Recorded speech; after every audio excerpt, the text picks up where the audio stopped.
حي على الفلاح.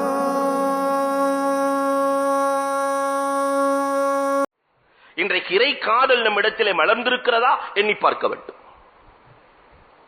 எந்த அளவிற்கு இறை காதலர்கள் உருவானார்கள்? வரலாற்றிலே ஒரு செய்தி, பெருமானார் ஸல்லல்லாஹு அலைஹி வஸல்லம் பேசிக்கொண்டே இருக்கிறார்கள். ஒரு சஹாபி பள்ளிவாசலுக்குள்ளே வருவார், அவர் சொர்க்கவாசி என்றார்கள் பெருமானார். உள்ள இருக்கிற அபூ ஹுரைரா ரலியல்லாஹு தஆலா அப்படியே ரகசியமா வெளியே போயிட்டு மீண்டும் உள்ளே வருகிறார்கள். பெருமானார் சொன்னார்கள், ஃப்ரெஷ்ஷா உள்ள வர்ற ஒரு சொர்க்கவாசி அபூ ஹுரைரா உங்களை சொல்லவில்லை என்றார்கள்.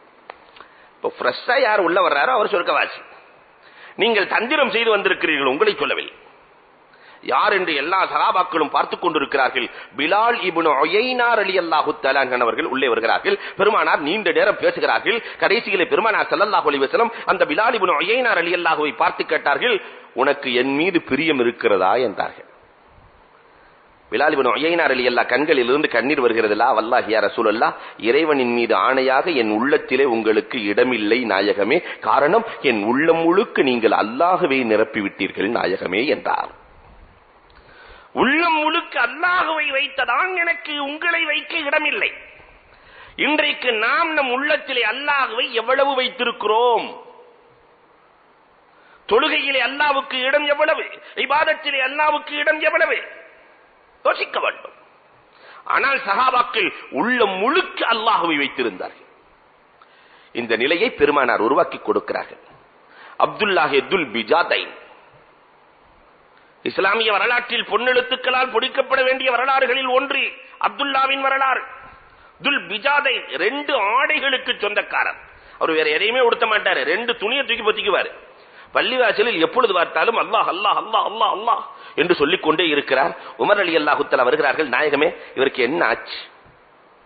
எப்பொழுது பார்த்தாலும் அல்லாஹ் அல்லாஹ் அல்லாஹ் அல்லாஹ் என்று சொல்லிக் கொண்டே இருக்கிறார். இடம்பொருள் எல்லாம் பார்த்து நடப்பதில்லை என்று பெருமானாரிடத்திலே உமர் ரலியல்லாஹு குறை சொல்ல, நாயகம் சொன்னார்கள், இறை காதலில் இருக்கிறார், அவரோடு மோதாதே என்றார்கள். இறை காதலில் இருக்கிறார், உமரே மோதாதீர்கள். கடைசியில் அப்துல்லாஹ் துல் பிஜாதை ரலியல்லாஹு பெருமானாரினுடைய மடியில் வஃபாத்தாகிறார்கள். நாயகம் ஸல்லல்லாஹு அலைஹி வஸல்லம் அவர்களே குளிப்பாட்டுகிறார்கள், அவர்களே அடக்கம் செய்கிறார்கள். பெருமானார் கபருக்குள் இறங்கி அடக்கம் செய்தவர்கள் 4 பேர்கள் தான். அதில் ஒன்று அப்துல்லாஹ் துல் பிஜாதை. அடக்கி விட்டு பெருமானார் மேலே எழுகிற பொழுது 2 சொட்டு கண்ணீர் கபருக்குள்ளே விழுகிறது. பெருமானார் யார் என்று பார்க்கிறார்கள். உமரே ஃபாரூக் ரலியல்லாஹு தஆலா அழுகிறார்கள். உமர் ரலியல்லாஹு சொன்னார்கள், நாயகமே இந்த ஜனாசாவாக நான் இருந்தால் நன்றாக இருக்குமே நாயகமே. உங்கள் கரத்தால் அடக்கப்படுகிற வாய்ப்பு எனக்கு கிடைத்திருக்குமே நாயகமே என்று சொல்ல, பெருமானார் இவர் இறை காதலர், அல்லாஹ் என்னை அடக்க சொன்னான் என்றார். இந்த இறை காதலர்களை பெருமானார் ஸல்லல்லாஹு அலைஹி வஸல்லம் உருவாக்கினார்கள். அதனால் அந்த சமுதாயத்தை அல்லாஹ் ரலியல்லாஹு அன்ஹும் வரதுவான், இவர்கள் அல்லாஹ்வை பொருந்திக் கொண்டார்கள், அல்லாஹ் இவர்களை பொருந்திக் கொண்டான் என்று அல்லாஹ் பேசுவார். இந்த இறை காதல் வர வேண்டும், அப்பொழுதுதான் அல்லாஹ்விடத்திலே நாம் நீதமாக நடக்கிறோம் என்று பொருள். இறை காதல் வந்துவிட்டால் என்ன நடக்கும் தெரியுமா? வரலாற்றில் நிறைய சான்றுகள் உண்டு. உதாரணத்திற்கு ஒன்றை சொல்லுவேன். தின்னூனே மிஸ்ரி ரஹ்மத்துல்லாஹி தஆலா அலைஹி, கடுமையான மழை காலம். தின்னூனே மிஸ்ரி ரஹ்மத்துல்லாஹி தஆலா இறைநேசர் நடந்து போய் கொண்டிருக்கிறார்கள். ஒரு புதுமண தம்பதி கல்யாணம் பண்ணின புதுசுல 2 பேர் நடந்து போயிட்டு இருக்கிறாங்க. தின்னூனே மிஸ்ரி மழை காலத்திலே நடக்கிறார். செருப்பிலிருந்து சேற்று நீர் மனைவியின் மீது பட்டு விடுகிறது. கல்யாணம் பண்ண புதுசுல எப்படி இருப்பாங்க? மனைவியின் மீது சேறு பட்ட உடனே கணவன் வேகமாக தன்னுடைய செருப்பை எடுத்து தின்னூனே மிஸ்ரி ரஹ்மத்துல்லாவை அறைந்து விடுகிறார். இறைநேசர்கள் என்றைக்குமே பழிவாங்குகிற பழக்கம் அவர்களுக்கு கிடையாது. அடியை வாங்கிட்டு தின்னூனே மிஸ்ரி ரஹ்மத்துல்லா போய் கொண்டிருக்கிறார்கள். அடுத்த தெருவிலே ஒருவன் ஹல்வா கடை திறந்து வைத்திருக்கிறான், சூடான ஹல்வா. அந்த ஆள் நினைக்கிறாரு, யாராவது பெரிய மனுஷன் வந்தாக்கா ஹல்வா கொடுத்து நம்ம கடை ஆரம்பிக்கணும்னு நினைக்கிறார். அந்த தெருவில் தின்னூனே மிஸ்ரி ரஹ்மத்துல்லா போக அமோக வரவேற்பு, வாங்க வாங்க வாங்க என்று வரவேற்று தின்னூனே மிஸ்ரி ரஹ்மத்துல்லாவுக்கு அல்வா கொடுக்கப்படுகிறது, பாயாசம் கொடுக்கப்படுகிறது, இனிப்பு வழங்கப்படுகிறது. சாப்பிட்டுக் கொண்டே அல்லாஹ்விடத்திலே தின்னூன் பேசுகிறார்கள், ரப்பே என்னடா உன் நாடகம்? முதல் தெருவிலே ஒருவன் செருப்பால் அடிக்கிறான், அடுத்த தெருவிலே ஒருவன் அல்வா கொடுக்கிறான், என்னடா உன் நாடகம்? சொல்லி முடிக்கவில்லை, மனைவி வருகிறார்கள். பெரியவரை மன்னித்துக் கொள்ளுங்கள் என்றார்கள். என்னம்மா நடந்தது என்று கேட்க, உங்களை அடித்து விட்டு நாங்கள் வீட்டுக்கு சென்றோம். வாசல் படி ஏறுகிற பொழுது என் கணவனின் கால் தட்டியது, கீழே விழுந்தார், தலை அடித்தது, இறந்து போய்விட்டார். எங்களை மன்னித்துக் கொள்ளுங்கள். இப்பொழுதுதான் தின்னூன் பேச ஆரம்பித்தார்கள். அம்மா, உன் மீது கொண்ட காதலால் உன் கணவர் என்னை அடித்தார். என் மீது கொண்ட காதலால் என் இறைவன் உன் கணவரை அடித்து விட்டான் அம்மா. இதுதான் இறை காதல். இறை நேசர்களுக்கு ஒன்று என்றால் மன் ஆதாலி வலிக்கன் பக்கத்து ஆதன் துகுலிலார். இறை நேசர்களை தொட்டால் அல்லாஹ் களம் இறங்கி விடுவான். இந்த இறை காதலை பெருமானார் ஸல்லல்லாஹு அலைஹி வஸல்லம் அவர்கள் சஹாபாக்களுக்கு ஊட்டினார்கள். அதனால் உலகம் போற்றும் உத்தமர்களாக உலாயிக ஹிஸ்புல்லாஹ் அல்லாஹ் சொல்லுகிற பொழுதே குர்ஆனிலே சொல்லுவான், இவர்கள் அல்லாஹ்வின் ஆர்மிகள். ஒரு நாட்டின் பலம் ஆர்மியை வைத்து, மார்க்கத்தின் பலம் சஹாபாக்களை வைத்து அல்லாஹ்வின் ஆர்மிகள் என்கிறான் அல்லாஹ். அல்லாஹ்வோடு எப்படி நடக்க வேண்டுமோ அதை பெருமானார் ஊட்டினார்கள். ரசூலோடு எப்படி நடக்க வேண்டுமோ இதையும் பெருமானார் கற்றுக் கொடுக்கிறார்கள். ரசூலோடு எப்படி நடப்பது? ஒன்று நாயகத்தின் மீது முஹப்பத் கொள்வது, இன்னொன்று இத்தாஅத், நாயகத்திற்கு வழிபட்டு நடப்பது. இந்த ரெண்டிலேயுமே சஹாபாக்கள் 100க்கு 100 மதிப்பெண் பெற்றார்கள். இன்றைக்கு நாம் எப்படி இருக்கிறோம் என்பதை சுய பரிசோதனை செய்ய வேண்டும். பாசம் என்று சொல்லி வெளி வேஷம் போடுகிறோமா அல்லது உண்மையிலேயே பாசத்தை வெளிப்படுத்துகிறோமா? காரணம், பெருமானாரின் மீது நேசம் கொண்டதற்கான காரணம், ஒரு பொருளை நேசிக்கிறோம் என்று சொன்னால் 4 காரணத்தில் ஏதாவது ஒரு காரணம் இருந்தா தான் நேசமே பிறக்கும், பாசமே பிறக்கும். ஒன்று அழகு, ஜமால், கமால், நவால், கராபா என்று அரபியிலே சொல்லுவார்கள். அழகை பார்த்து ஒரு மனிதன் இயற்கையிலேயே பிரியப்படுவான். அழகான பொருள் இருக்கிறது, அழகான வாட்ச் இருக்கிறது, அழகான பொருளை மனிதன் பிரியப்படுவான். இரண்டாவது, அறிவாளிகளை மனிதன் பிரியப்படுவான். அப்துல் கலாம் என்ன பெரிய அழகாவா இருக்கிறாரு, ஆனா உலகமே பிரியப்படுகிறது, காரணம் அறிவு. மூன்றாவது நவால், உபகாரியை மனிதன் பிரியப்படுவான். ஒரு உபகாரம் செய்கிறார் என்றால் அவரை மனிதன் பிரியப்படுவான். நான்காவது சொந்தத்தை மனிதன் பிரியப்படுவான். என்னதான் பிரச்சனையா இருந்தாலும் சொந்தத்தை விட்டு கொடுக்க மாட்டான். பிரியப்படுவதற்கான காரணங்கள் 4. இந்த 4மே மொத்தமாக நாயகத்திடத்தில் இருந்தது. உலகத்தில் வேற யாரிடத்திலும் 4 காரணமும் சேர்ந்து இல்ல. அழகும் இருக்கிறது, அறிவும் இருக்கிறது, உபகாரமும் இருக்கிறது, சொந்தமும் இருக்கிறது. இந்த 4ம் சேர்ந்தது உலகத்திலே பெருமானாரை தவிர வேறு யாருக்கும் இல்லை. பெருமானாரினுடைய அழகை பற்றி வர்ணிக்க வார்த்தைகளே கிடையாது. ஜிப்ராயில் அலைஹிஸ்ஸலாம் இடத்தில் கேட்டு பாருங்களே, நாயகத்தை பற்றி நீங்கள் என்ன நினைக்கிறீர்கள் என்று கேட்டால், என் முடிவு எங்கோ அங்குதான் நாயகத்தின் துவக்கம் என்கிறார்கள். சிதரத்துல் முன்தஹாவுக்கு மேல ஜிப்ராயில் அலைஹிஸ்ஸலாம் போக முடியாது. அங்கிருந்துதான் பெருமானார் தன் துவக்கத்தை துவங்குகிறார்கள். அனஸ் ரலியல்லாஹு இடத்தில் கேட்டு பாருங்களே, பெருமானாரின் அழகை பற்றி சொல்லுங்கள். அலமுன்னாஸ், அஸ்ஜஉன்னாஸ், அலமுன்னாஸ், அஹ்லமுன்னாஸ் வரிசையாக பேசிக் கொண்டிருக்கிறார்கள். உலகத்திலேயே அறிந்தவர் என்று நான் பார்த்தால் பெருமானார் தான் முன்னால் தெரிகிறார்கள். உலகத்திலேயே பெரிய வீரர் என்று நான் நோக்கினால் பெருமானார் தான் முன்னால் தெரிகிறார்கள். உலகத்திலே மாபெரும் மன்னிப்பாளர் என்று பார்த்தால் பெருமானார் தான் முன்னால் தெரிகிறார்கள். எந்த கோணத்திலே நாயகத்தை பார்த்தாலும் அந்த கோணத்தில் முன்னணியில் முஹம்மது நபி ஸல்லல்லாஹு அலைஹி வஸல்லம் நிற்கிறார்கள் என்று பெருமானாரை புகழுகிறார்கள். இதையெல்லாம் ஒரு பக்கம் வைத்துக் கொள்ளுங்கள். 60 ஆண்டுகள் ஹஸ்ஸான் இப்னு சாபித் ரலியல்லாஹு தஆலாவினுடைய வயது 120. 60 ஆண்டுகள் காபிராக இருந்துவிட்டு 60வது வயசிலே இஸ்லாத்தை ஏற்கிறார்கள். இன்னொரு 60 ஆண்டு பெருமானாரை புகழ்ந்தார்கள். நாயகத்தை நாமெல்லாம் என்ன புகழுகிறோம்?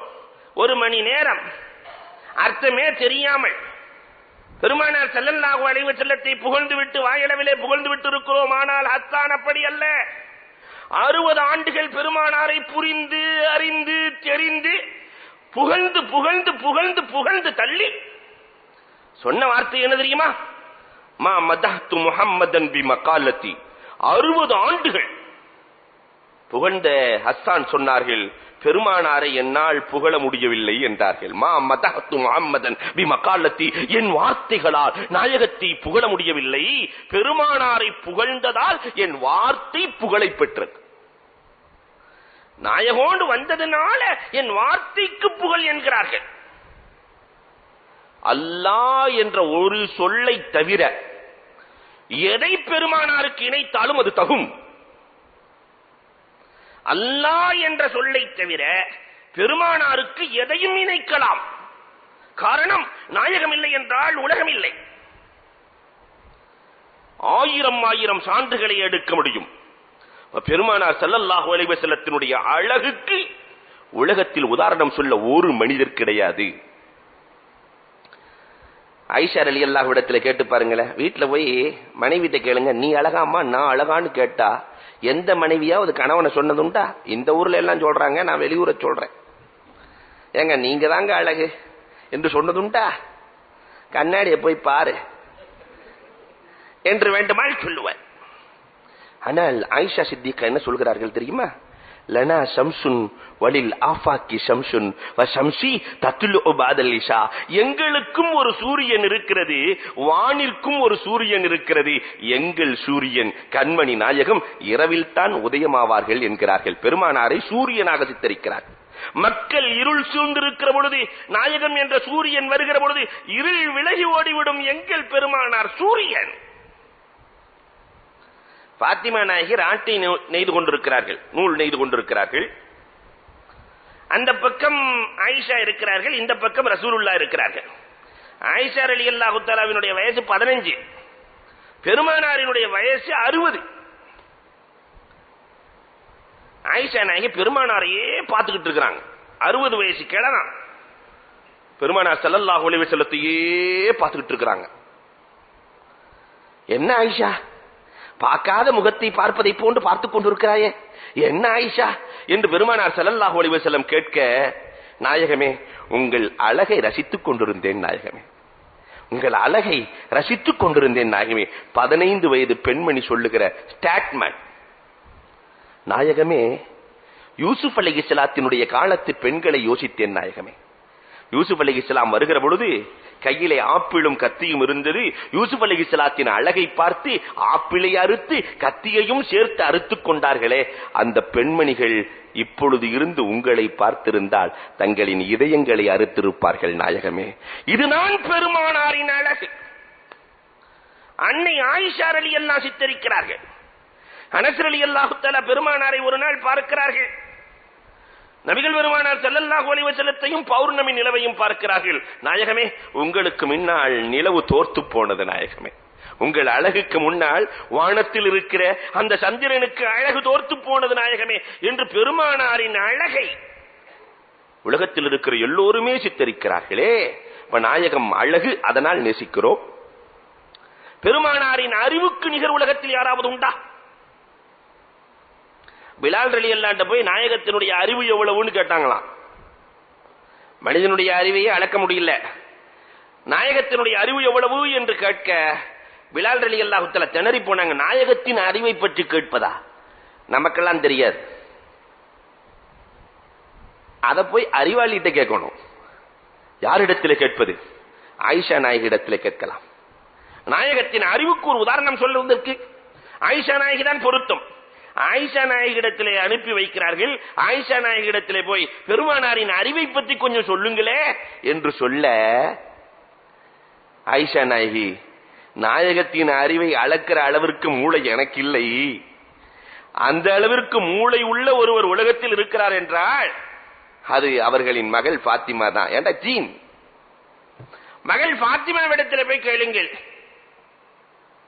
பாத்திமா ரலியல்லாஹு இடத்திலே சொல்லுகிறார்கள், நாயகத்தினுடைய அறிவு எவ்வளவு என்று கேட்க பாத்திமா ரலியல்லாஹு சொன்னார்களாம், என் தந்தையின் அளவை அளப்பதற்கு என்னிடத்திலே அளவுகோல் இல்லை. அவர்களின் அளவை பற்றி தெரிவதானால் நான் ஒரு பெண்மணி, பலகீனமானவள். அறிவின் கருவூலம் அலியிடத்தில் போய் கேளுங்கள், என் கணவனார் இடத்துல கேளுங்கள். அவர் சுத்தி வர்றார். அலி ரலியல்லாஹு தஆலா இடத்துல போய் நாயகத்தின் அறிவை பற்றி கொஞ்சம் சொல்லுங்களே என்று சொல்ல, அலி ரலியல்லாஹு தஆலா சொன்னார்களாம், கடலின் மணலின் அளவு எவ்வளவுன்னு கேட்டாங்க. கடல்ல மண்ணு எவ்வளவு இருக்கும்? மலைகளின் துளி, ஒரு மலை எத்தனை துளி விடுகிறது சொல் பார்க்கலாம். உலகத்தில் இருக்கிற மரத்தின் இலைகளின் அளவு எவ்வளவு? அதில் ஒன்றுதான் நபிமார்களின் அறிவு என்றார்கள். நபிமார்களின் அறிவே, மற்ற நபிமார்களின் அறிவே நாயகத்திற்கு முன்னால் கடலில் இருக்கிற ஒரு மணலின் அளவு என்றால், பெருமானாரின் அளவு, பெருமானாரின் அறிவு, உலகத்தில் யாரும் பெருமானாரினுடைய அறிவை அளக்க முடியாது. நாயகத்துக்கு இவ்வளவுதான் அறிவு இருந்துச்சு, பெருமானார் ஸல்லல்லாஹு அலைஹி வஸல்லம் அவர்கள் இவ்வளவுதான் வழிகாட்டினார்கள் என்று யாராவது சொல்ல முடியுமா? குர்ஆனையும் அளக்க முடியாது, குர்ஆனின் வழி நடந்த செயல் வடிவ பெருமானாரையும் அளக்க முடியாது.